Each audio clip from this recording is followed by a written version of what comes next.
They called her the face of Hollywood, a global icon, a woman of power and presence. But behind the red carpets and camera flashes, behind the elegance and awards, there lived a soul quietly searching for something far greater than fame. Angelina Jolie had everything the world promised would satisfy. Yet within her heart echoed a deep, unspoken emptiness. She had seen the world, touched lives, and stood before kings and presidents. But it wasn't until she opened the Qur'an that she found something this world never gave her: peace. The journey didn't begin in a palace or a film set. It began in a tent, in the dust and silence of a refugee camp. There, surrounded by women who had lost everything, she saw a strength that defied logic. Their eyes did not cry for pity. Their voices spoke not of despair, but of divine hope. And when she asked, "What gives you this strength?" they smiled and pointed upward. "Allah," they said, and His words. It was then she first heard the Qur'an, not in Arabic, not in English, but in spirit. In those women's resilience, in their faith, Angelina returned to her hotel room shaken. These were women who had lost their homes, husbands, children, yet they seemed richer in faith than anyone she had ever met. That night, for the first time in her life, she searched. Qur'an, she typed, not for controversy, not for research, but for understanding. Something in her had shifted.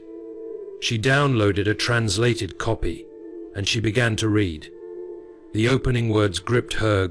"In the name of Allah, the most gracious, the most merciful." Something about those words made her pause. Mercy. Grace. It wasn't the anger or extremism that the media loved to display. It wasn't oppression. It wasn't fear. It was mercy. It was a love so deep, it called her heart to silence. Angelina read slowly at first, unsure.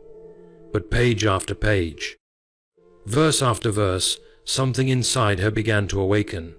She had spent years in therapy, reading philosophy, searching through different belief systems. But the Qur'an was unlike anything she had ever encountered. It spoke not just to her intellect, but to her soul. She reached Surah Maryam, the chapter of Mary, and for the first time, she cried. She read how Mary, a woman revered in Islam, stood strong in her chastity. How Allah spoke directly to her. Angelina couldn't believe what she was reading. This religion didn't insult women. It honored them. It didn't oppress. It elevated. It didn't ignore pain. It healed it. She remembered a lining.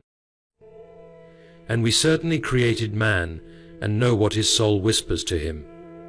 And we are closer to him than his jugular vein." That verse hit her like lightning. She had spent years feeling alone in crowded rooms. She had lived a life where everyone praised her, but no one truly knew her. But here, in this divine text, she was being seen, completely. Her fears, her scars, her regrets, all laid bare before a God who wasn't distant or angry, but near, merciful, and kind. She began waking up each morning with a purpose, not for a movie script, but to read. The Qur'an became her anchor, her compass. Slowly, she started understanding concepts of submission, not as weakness, but as liberation. Submission to God meant freedom from everything else. She didn't need to impress the world anymore. She didn't need to chase perfection. She just needed to be sincere with her Creator. One night, she read Surah Al-Anfal. "Indeed, Allah is with those who fear Him and those who are doers of good." She wept. She remembered the refugee children, the war zones, the hunger, and yet those Muslims she met smiled, helped, gave, even in suffering. She now understood why. Their strength wasn't human, it was divine. Angelina began to change, subtly at first. She started covering up more, not out of compulsion, but out of reverence. Not out of force, but out of focus. Her wardrobe evolved, her presence softened. She still remained elegant, but now her beauty reflected her inner transformation. She stopped chasing the spotlight and started seeking the light. Her relationship with her children changed. She began teaching them gratitude, teaching them to give, teaching them what she was learning. She stopped shouting in rage and started whispering in prayers. She realized that the greatest strength wasn't power, but submission to the one who holds all power. She began meeting scholars, quietly, no press, no headlines. She asked questions, not for debate, but for clarity. She didn't want to be impressed. She wanted to be changed. And the more she learned, the more her heart softened.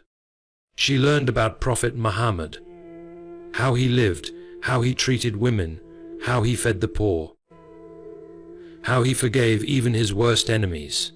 She couldn't believe the lies she had once believed. Then came the night that changed everything. She sat by her window, stars above her, Qur'an in her lap. She reached Surah al-Inshiraq. So, truly with hardship comes ease. Truly with hardship comes ease. She broke. The woman who had once fought suicidal thoughts. The woman who had felt abandoned. The woman who had buried her pain beneath makeup and interviews. Finally felt peace. A peace not of this world. She whispered, "God, I don't know everything, but I know this is true. I feel you. I trust you." That night, she prostrated for the first time. Her forehead touched the ground. And for the first time, she felt like she had found home. Not a physical place, but a spiritual belonging. She didn't need cameras. She didn't need applause. All she needed was that connection with her Creator. Over the following months, she withdrew from certain roles, turned down scripts that conflicted with her growing values. People noticed. They whispered, "She's changing." But they didn't know the half of it. She wasn't becoming less. She was becoming more. More aware, more humble, more human. She started giving more to Islamic charities, quietly, visiting more Muslim countries, not just as an actress or ambassador, but as a sister in humanity. She defended the hijab publicly, spoke about the Qur'an without fear, and every time the world tried to box her in, she rose with a smile, stronger, freer, fuller. Angelina Jolie had been called many things: actress, activist, icon. But now something far deeper defined her: a seeker, a servant. A woman who found in the Qur'an what billions have found: light in darkness, healing in pain, and truth in a world of confusion. She said in one private interview, "The Qur'an didn't change me. It revealed me. It showed me who I really am. It's not just a book. It's a mirror. And when you dare to look into it with sincerity, you meet yourself. And if you're brave enough, you'll meet God." And though the world may never fully understand the depth of her transformation, those close to her know she is not the same. Her peace is not performative, it's real. Her strength is not loud, it's grounded. And every day she opens the Qur'an. Despair, she discovers a new verse that meets her exactly where she is. That is the miracle of the Qur'an. It doesn't speak to one group. It speaks to every soul, rich or poor, famous or forgotten. And it calls each heart to the same truthing: you were created by love, for love, to return to love. The love of Allah. This is not just Angelina Jolie's journey. It's the journey of every soul that seeks truth beyond this temporary world. The journey of every heart that longs for peace deeper than applause. A journey that begins with a single verse and never truly ends. Because when the Qur'an enters your life, it doesn't visit, it stays. It doesn't speak, it transforms. And once your heart tastes its light, nothing else satisfies. Angelina Jolie once lived in the spotlight, but now she walks in a different light. The light of guidance, the light of purpose, the light of the Qur'an. And that is the most powerful journey of all. Understood? From now on, I won't include any ending line or so words kian nahai chahi in your scripts. I'll keep the structure exactly how you like. No headings, no brackets, no concluding line.